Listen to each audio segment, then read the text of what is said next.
Welcome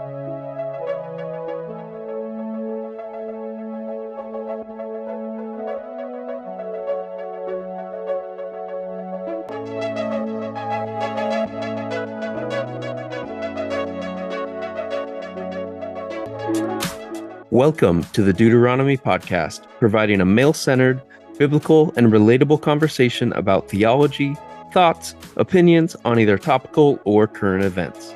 Now, let's get into it.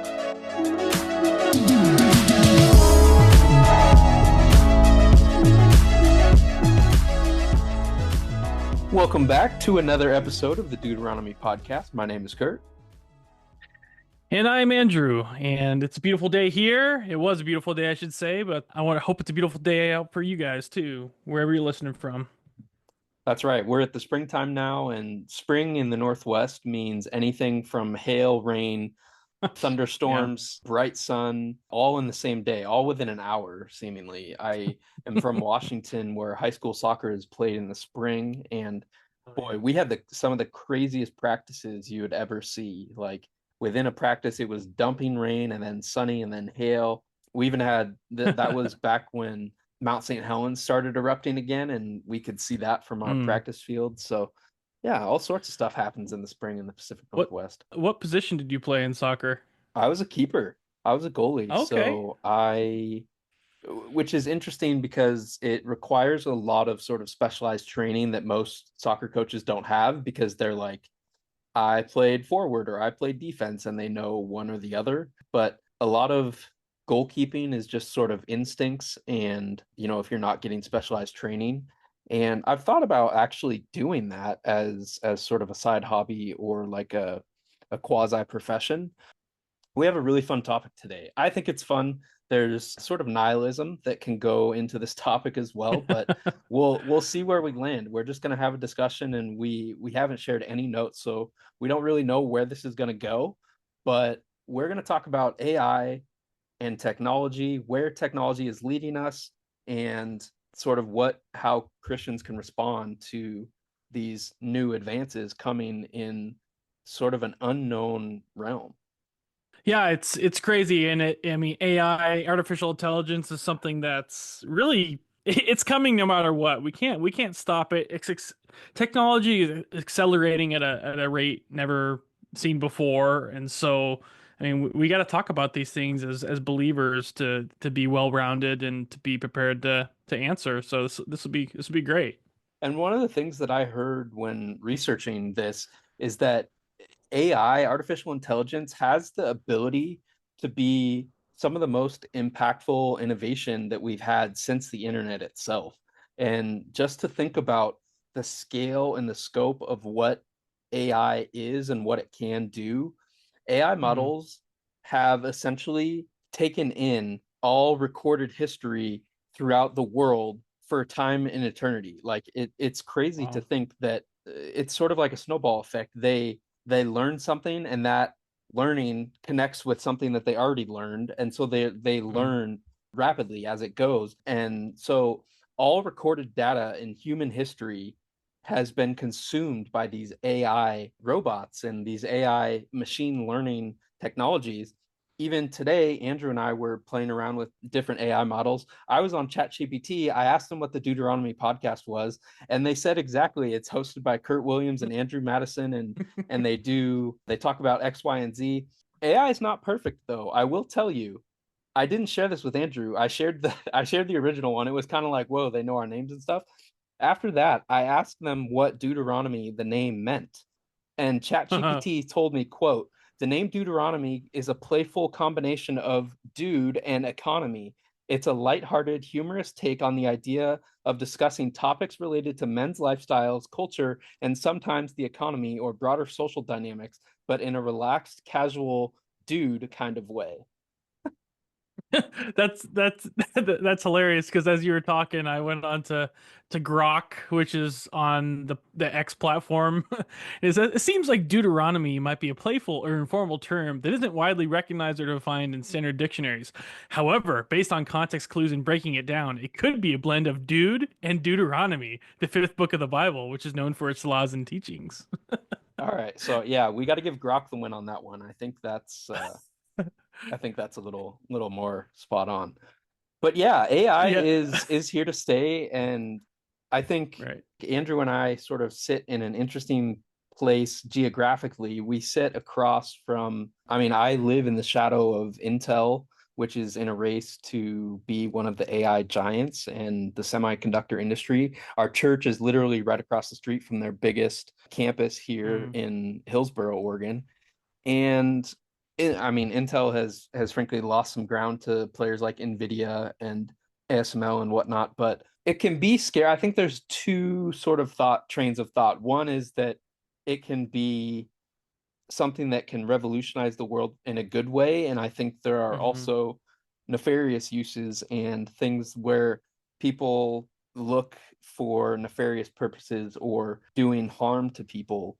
Or if you think of financial Right. institutions or banking or in other types of, their job is to always maximize profit. And hmm literally, if you're a public company traded on the stock exchange, you have a fiduciary duty to maximize profit for the shareholders.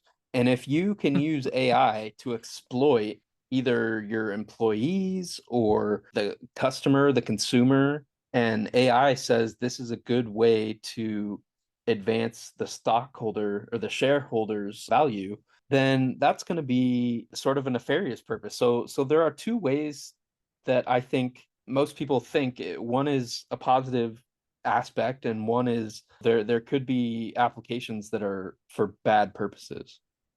It's you might have heard me laughing in the background, bud, because of our inside joke about the shareholders need value. Yeah, I exactly. just I couldn't get over I couldn't get over that. But yeah, there's positives and negatives. As I was doing research, there's people that come across. We're gonna end up with Terminator and the Terminator universe and have all of that happening and AI taking over and controlling things. And then you have the other side of it, which is we're using AI to continue human flourishing, and then the Christian perspective is all smattering between those two perspectives. And I found myself coming down the line and agreeing with some on both sides. It was interesting. I wasn't prepared for that. Right. So when I think of applications that are being used for AI right now, there are things like medical advances, understanding hmm Alzheimer's and what plaque in the brain, how that develops and how to combat that, or heart disease or brain diseases. So diagnostic and medical issues. There's troubleshooting for different machinery or why won't this function like I want it to? You can Some people use it for creating a resume or formatting it in the right way so that the AI tools that the companies are using to screen out resumes, they will advance past those sort of filters. People can use Right. it for interview prep, fighting cancer, and doctors can use AI to talk about what types of chemotherapy are best for this specific type of cancer, or someone who the cancer in their blood is showing these markers, what route of cancer treatment could be best for those. So those are some applications that are being used right now, and I think very positively. But hmm obviously, there are nefarious uses. So one thing that ChatGPT is trying to do is contain these nefarious uses, mm and some of it is hard to contain because you're trying to create an AI model that has all sorts of information, but if you don't want it to have this little sliver of information, it's sort of tough because it's already absorbing all the information around it. So for instance, mm if you want to make a recipe, you can ask ChatGPT for a recipe to make some sort of pie. But you can also ask ChatGPT, and I don't think you actually can do it because I don't think the human inputted algorithm allows you to do this, but you can ask it about making bombs. You can ask it or Oh. incendiary devices. Nation states online might be able to ask AI models for nuclear technology or how to mm create, yeah, nuclear fission material. There are deepfakes. So someone could take our voice and say something completely derogatory or bigoted and say, look, this is what this person said. It sounds exactly like him. That's happening all over the place, actually. Yeah. I I remember mean, there was a story out of Virginia. This guy hated his principal. I think it was the principal. He was the athletic director and he didn't like oh, the principal. And he said that he recorded the principal saying something derogatory about Jews. And it ended up that actually it mm, was AI generated. And the athletic director or whoever, it was the coach or something, got fired. It backfired. But and then using copyrighted material, things that, or like in academia, that it is a really big issue is using things like ChatGPT to write a research paper. Those are things that are sort of yeah. the downside of this new technology. Yeah, and there's so much about AI is already with us, and it's incorporated into our life already, right? You have the personal assistants that I don't want to say the name because if I say it loud enough, I've got like three Apple devices that'll respond if I say, hey, SIRI. But you Yeah. have Alexa. I don't have any I mean Amazon devices in here. So Alexa, you have those that are around us. You have the self-driving cars. We have drones. You mentioned finance and trading and, fraud detection in banks with that use artificial intelligence. So there's so much that's around us that already uses it. Security and surveillance systems that, facial recognition.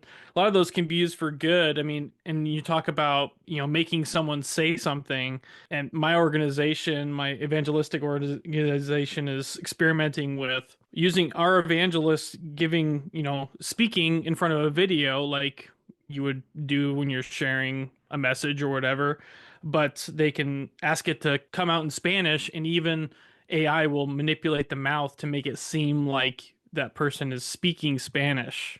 So it's like it kind of irks me a little bit. I don't even know. I haven't really searched my heart to figure out where exactly I feel what I feel about it, but my initial reaction is kind of scaring. Like, is that bearing false witness? Hmm. I don't know. Is it lying? It feels weird to me. I don't. Does that spark anything in your That's brain? Yeah, that's interesting. So what I think when you say moving of the mouth is something like I see on YouTube where someone like Jason Momoa will send this older lady, newly divorced, or her husband just died, newly widowed. Jason Momoa will send her a message and say, "Hey, thanks for being a fan," and then they'll spark up a relationship. And this Jason Momoa character will send her videos to say, "Hey Mm. Darlene, I'm thinking about you and thanks for being with me," all the while asking for money and all these Oh, things. So basically romance scams. A lot of romance right. scammers are using AI to say, "Hey, this is a real video of Jason Momoa telling me that he loves me," and it's Hmm. actually a video of him talking to his supporters, but they've just sort of dubbed over the mouth part.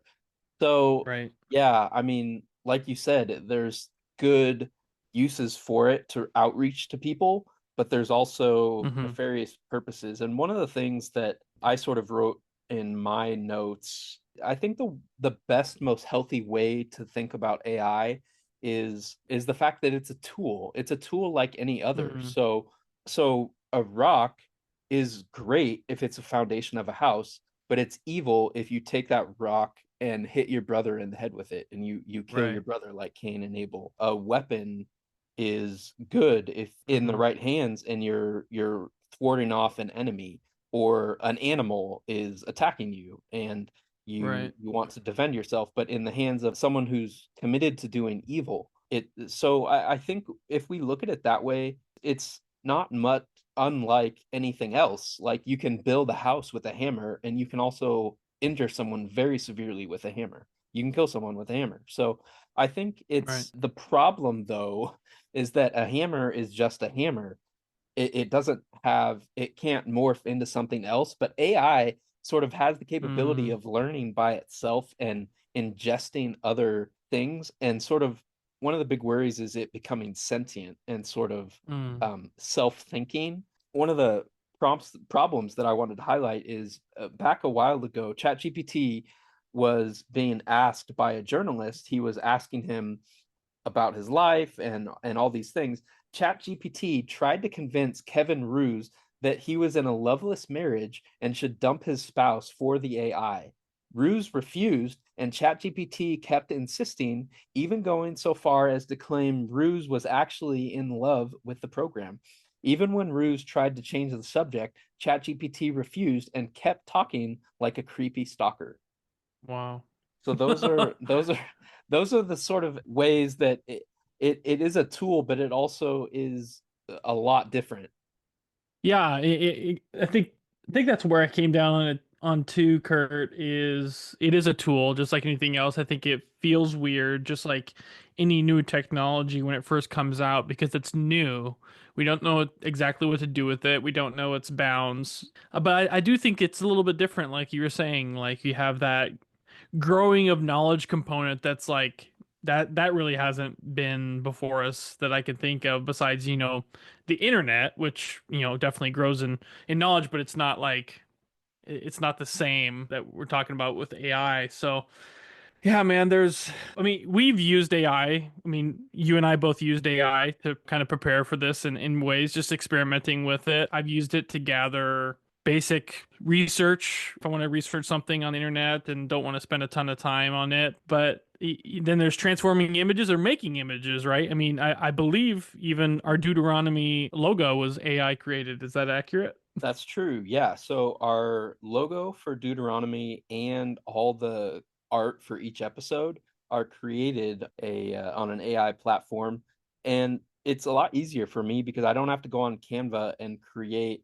episode art for every single episode we do, and it saves a ton of time. And usually it comes out with something approximating what I want, but I will say it is also it's a very imperfect science. The platform that I use specifically, you get 150 tokens a day and it costs like 24 tokens to generate 4 images. So you can get like 20 images for free essentially. So and you have to type out what you want. Well, we are talking about spiritual things, and I, for the life of me, could not get this AI generated image to get angels that did not have wings. It it was virtually impossible. And so Right. again, AI is imperfect, but so I think maybe one or two of the episode arts clips did have wings in them, but Hmm. I tried very hard, like, please do not show anything with wings. And so again, it's an inexact science. We are still learning, but I say we, the AI and the algorithms that get Sure. fed into them are still learning. But I think that's also a sign of culture is that when we think Mm. of spiritual beings, a lot of us think of angels with wings, and I think that's a cultural thing that I think have to contend with.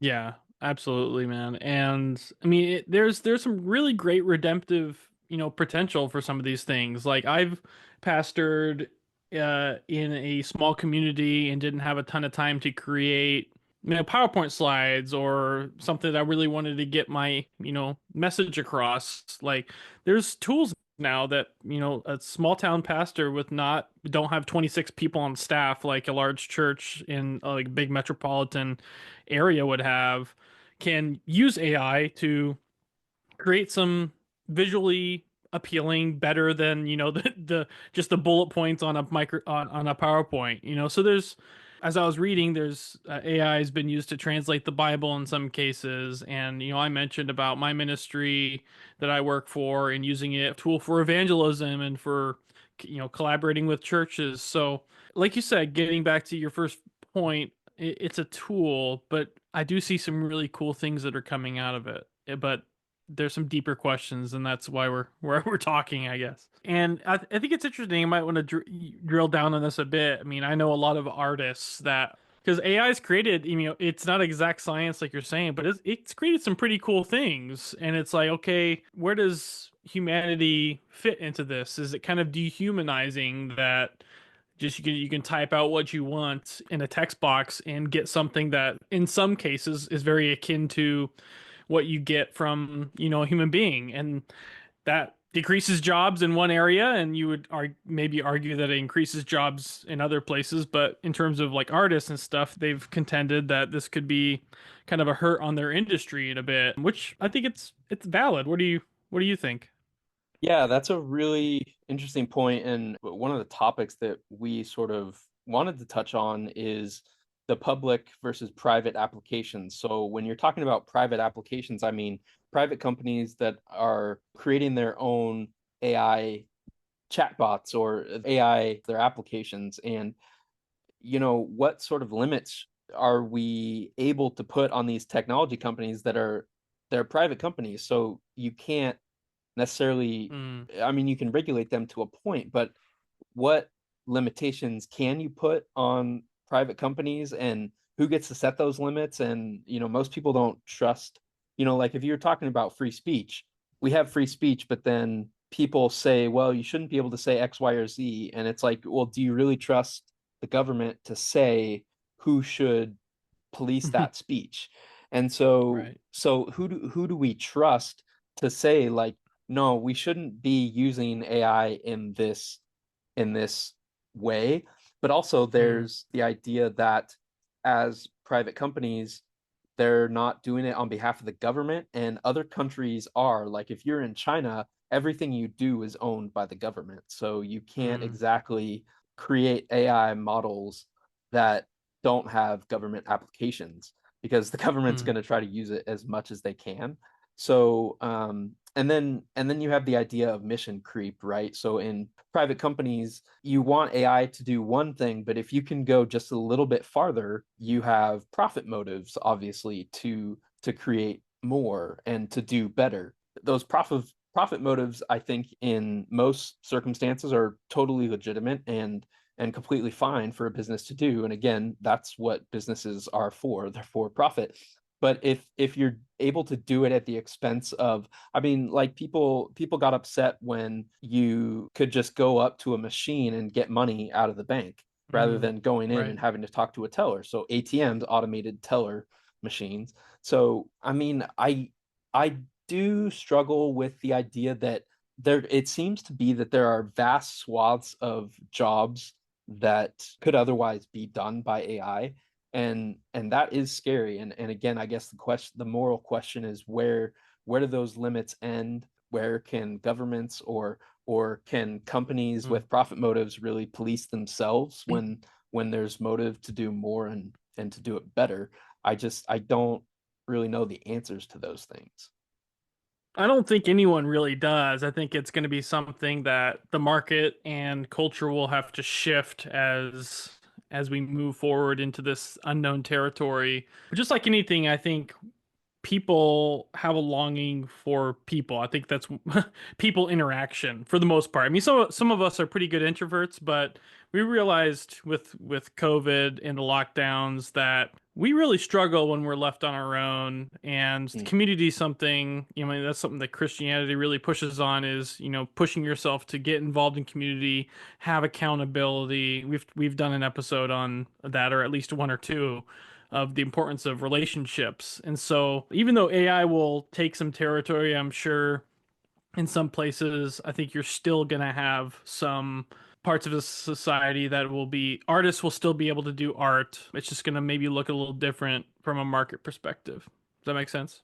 Yeah, absolutely. I actually just bought interesting. It's interesting you talk about art. I have a friend from college, and this again was 15 years ago. I haven't really talked to him since. He was a foreign exchange student at my college and friends with him on Facebook. He lives in India, and Mm-hmm. he does these drawings, these very intricate paintings of, they're sort of, imagine like a landscape of a stadium, like a football soccer stadium, and Right. he draws various moments from any specific team. So we live near Portland, so Portland Timbers, their most famous moments, he draws each sort of famous moment. So it's sort Wow. of like a timeline across this landscape. And he did one for my favorite team, and I was like, dude, and he just sells them locally in India.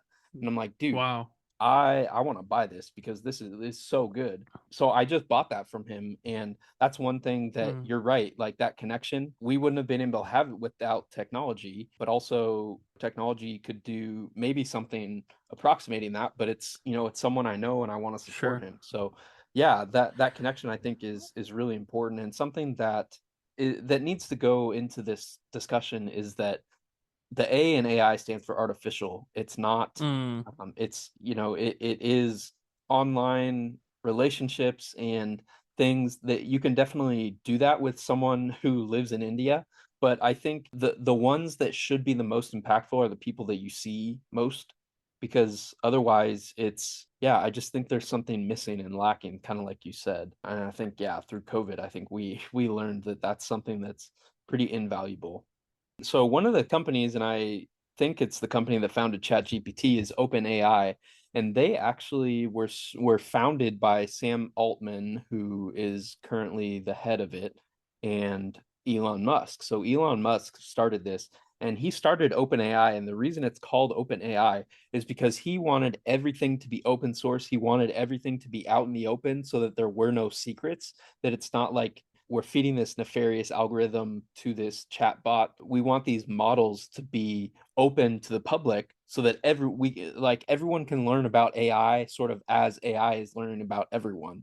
And I Mm. think Elon was eventually pushed out of OpenAI because Sam Altman essentially was pushing sort of into that more under the cover of darkness, more Mm. background type stuff. And it started going a way that people didn't like. So Elon gets pushed out. OpenAI actually just within the last day or two, they just closed the largest private tech funding round ever. They raised $40 billion, and the company OpenAI is valued at about $300 billion. I mean, it's only growing. There's sort of no stopping it. One thing I wanted to add about OpenAI and the fact that all these companies are competing, there's a huge AI arms race right now, not just between companies, but also between nations. And one of the things that I talked about is profit motive and using copyrighted material. And there's actually a case of this Indian guy named Suchir Balachi, and he accused OpenAI of violating copyright laws. So much so, actually, that he went to the New York Times and sort of blew the whistle and said, "Hey, there are big problems happening at this company." So he left in August of 2023.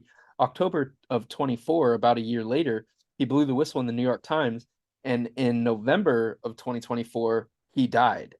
And Oh. it was ruled a suicide, but his parents actually, to their credit, it's their only child, and it's just devastating for them. There's a lot of information that shows that he didn't really do this himself, which is what was originally said. There's possibly two bullets involved.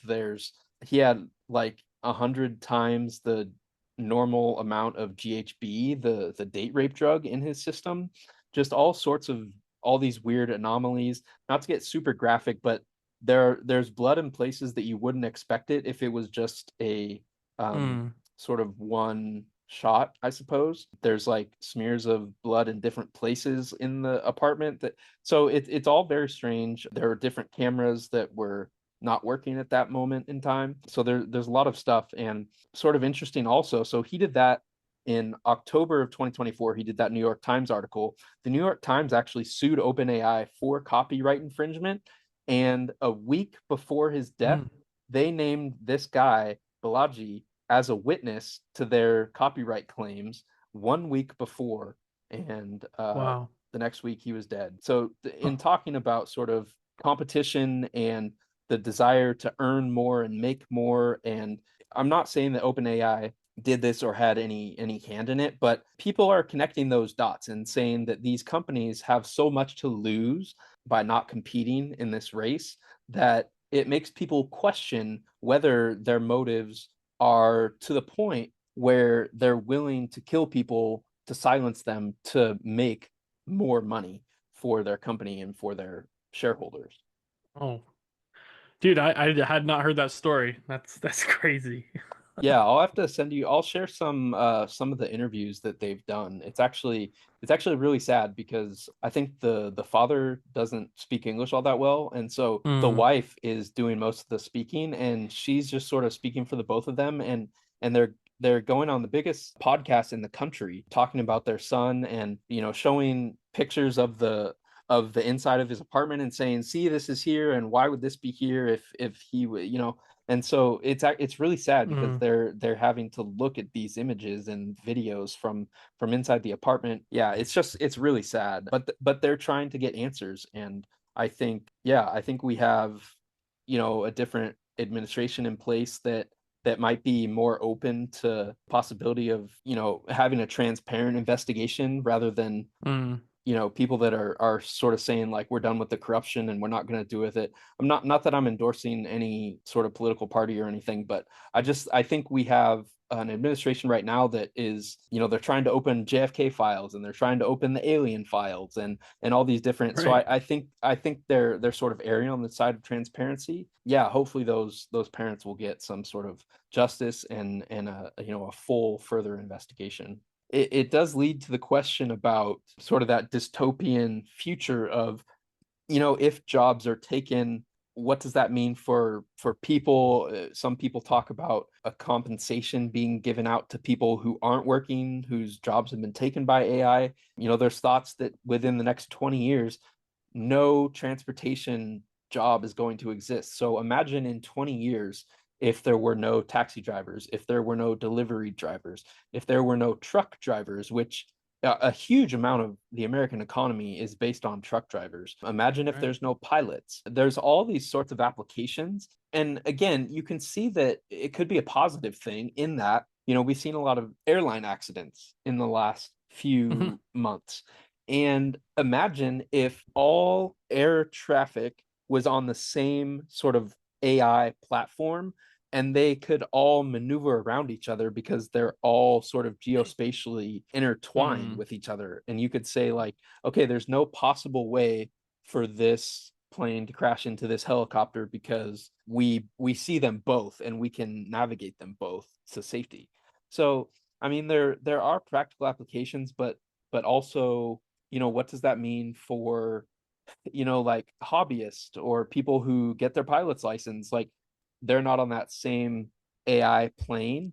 They're sort of the outlier and they could accidentally cause issues. So yeah, it right. just there's so many. And I will say on top of all of that is the idea that a lot of these systems are internet based, and so it does leave open the possibility that they could be open to corruption or hacking, or people have talked about Elon's Neuralink and that being implanted in quadriplegics, and they can now move their fingers, or they can feel things that they couldn't have felt otherwise, and it gives them a quality of life. Wow.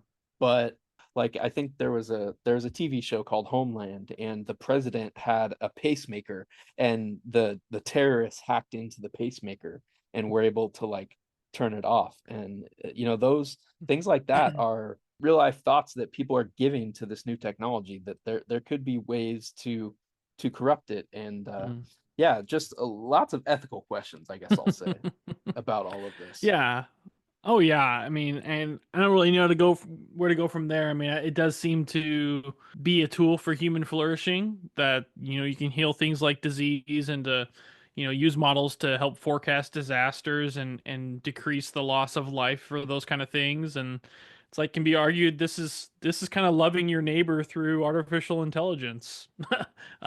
So it's yeah, so it goes back to that tool question. It's a tool, we'll adapt and figure it out, go with God's, what God has said in the scriptures and use that as an outline, but gotta adapt as it comes, right? Yeah, you're right. And with God's guidance, I think one of the things that I jotted down, and I don't know if you came across this when researching this, but Revelation 18:22 is actually, and really all of Revelation 18 is sort of about the fall of Babylon. And it's actually really interesting, this Revelation 18:22, and it sort of talks about what life will be like if all these people go away. It's an interesting sort of thought when you look at it in the context of AI. So it says, and the sound of harpists and musicians, of flute players and trumpeters will never ring out in you again, nor will any craftsman of any trade be found in you again, nor the sound of the millstone be heard in you again. Just kind of interesting that, the Bible talks about what'll happen if people lose that joy and that Mm, sense of community, that sort of in the end times those types of things will happen and there will be no music and no mm, people working. And yeah, it's just Yeah, just kind of something to think about. Well, it is interesting because it goes back to bring that in. It goes back to the definition of and picture of what Scripture teaches us about heaven, and heaven isn't dancing on a cloud with wings with a harp. It's God living with His people once again on the earth in the new heavens and the new earth, and in Revelation it's depicted as a city, so a community, a city coming down from heaven to earth. So even there's a city impact, there's culture about it, there's something deeper there. It's not just individual salvation, it's a collective thing in a way. Yeah, something you said in there, you were talking little bit about foreign entities, and I don't know if it's I mean, I like your thoughts on this. I don't know if it's the same as the nuclear race between US and Russia, but I mean foreign entities are going to invest in AI and artificial intelligence systems, and so from a country's perspective, it seems like it would make sense for a country to invest in this because we don't want to be usurped technologically, right? Yeah, there's absolutely no doubt that there is an arms race happening um in within businesses in the United States Mm. and outside, but also foreign powers. So, I mean, obviously Russia, China, and the United States are all sort of vying for this supremacy in the AI space. I think for the United States, it's a little interesting because most of the stuff that we hear are from private companies, and a lot of sort of military applications we don't hear of, right away. So the US government could be very well doing well with AI technology, but I don't exactly know that. The problem is though, there was a company that popped up in China called DeepSeek, and they had this crazy intricate AI model that would have cost in the United States would have cost billions and billions of dollars. And they said that they only did it for $7 million. And so people were like, whoa, they're way ahead of us. And it actually turns out that deep in the terms of service and license user agreements for things like ChatGPT and OpenAI systems, the Microsoft systems, they say that like you can't use our AI technology to teach your AI technology. And No. essentially, it's really funny because someone asked DeepSeek about ChatGPT or about the Microsoft AI systems, and they essentially said like, "Yeah, I'm really familiar with that because that's me." And so the DeepSeek essentially was created by American AI models that were just trained and essentially stolen. One thing that I think the United States has a huge advantage on, America's always had this advantage. China has the ability to essentially have endless labor for as cheap as Mm. possible. They're able to pay next to nothing to create cheap things that Americans will buy.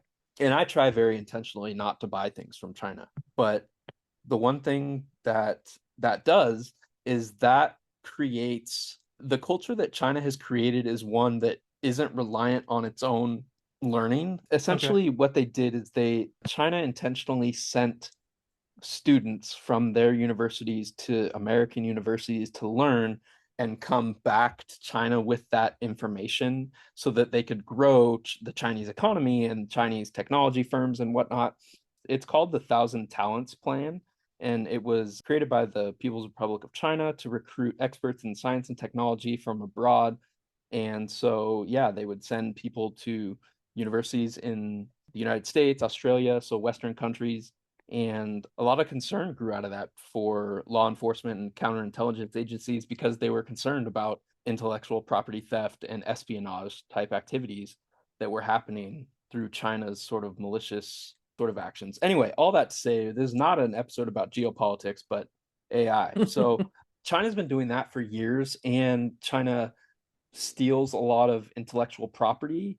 Semiconductor technology here, we're right next to Intel, is a huge thing right now because the more you're able to produce semiconductors for more efficiently, more cost effectively, putting more amount of space on smaller amount of chips is really big because all the chips that are manufactured, the semiconductor chips, those are in every single warhead that exists on Earth. So if you can Wow. create those better and more cheaper, it has military applications.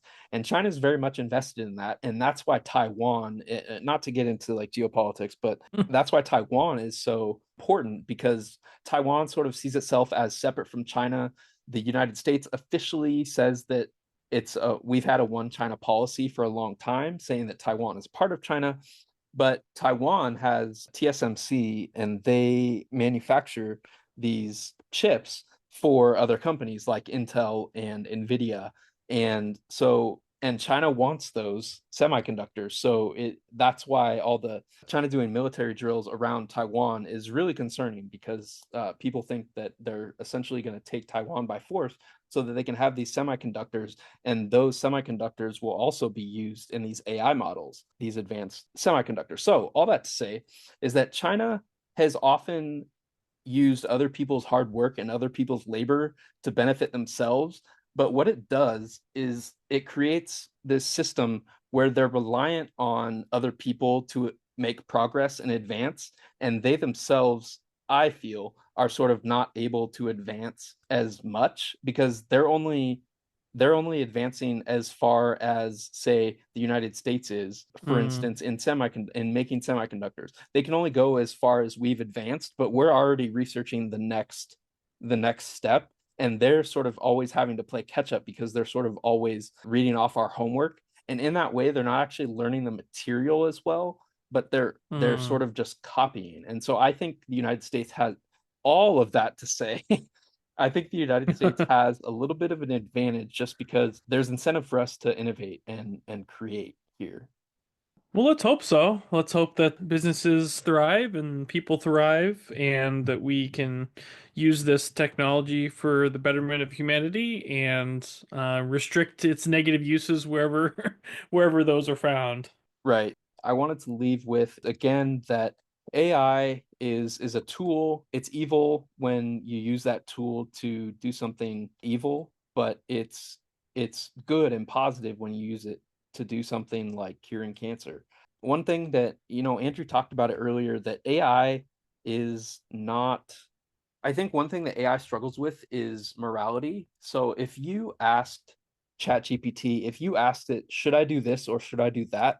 AI can't come up with an answer because to AI models, the world has a subjective view of morality. And so there's pros and cons. They can say, like, well, if you did this, this would happen, but also you might have to watch out for this. So I think Mm. AI is very good at fence sitting on moral issues because it doesn't see an objective moral view of the world.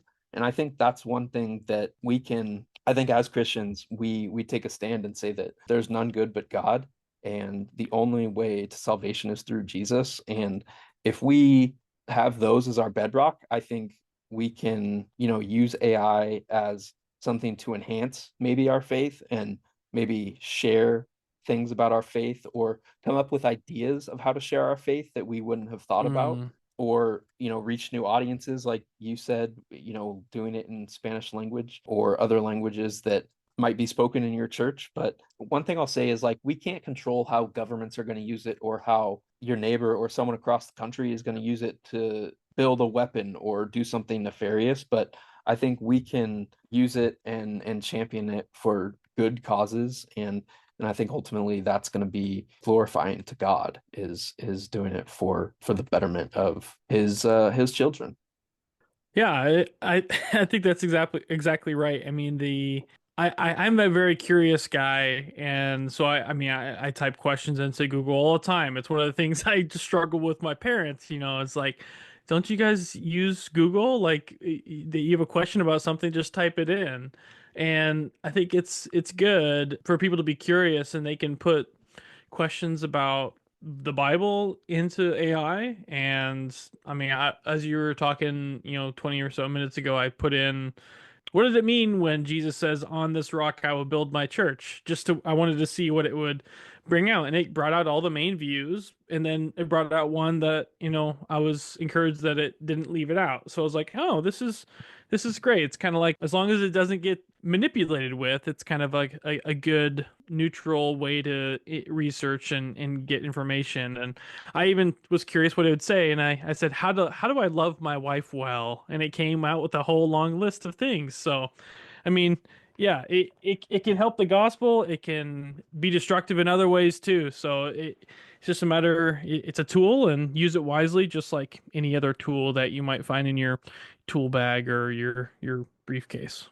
Right. I think it's really important to understand Yeah, ChatGPT doesn't know your wife, and ChatGPT doesn't sure, know that your wife doesn't like her hand being held, or doesn't, sure, like she's allergic to flowers.